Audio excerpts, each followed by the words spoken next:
একটা মেয়েকে ভালোবাসতে গেলে সেই মেয়েটাকে টাইম দিতে হবে, সেই মেয়েটার সাথে সারা রাত কথা বলতে হবে, 24 ঘন্টার মধ্যে 24 ঘন্টা সেই মেয়েটার সাথে মেসেজ করতে হবে।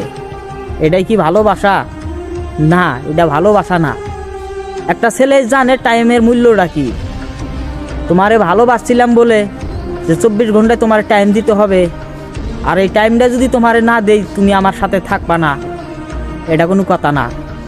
আর অ্যাকচুয়ালি সত্যিকারের ভালোবাসার বস্তুটা কি তারাই জানে, যারা মন থেকে ভালোবাসতে জানে।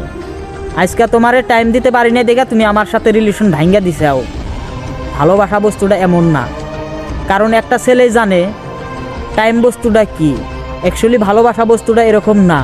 24 ঘন্টার মধ্যে যদি 24 ঘন্টায় তোমাদের টাইম দেই, তাহলে আমরা ছেলেরা কি করে খাবো? আমাদেরও তো কিবা একটা ইনকাম করে খেতে হবে না?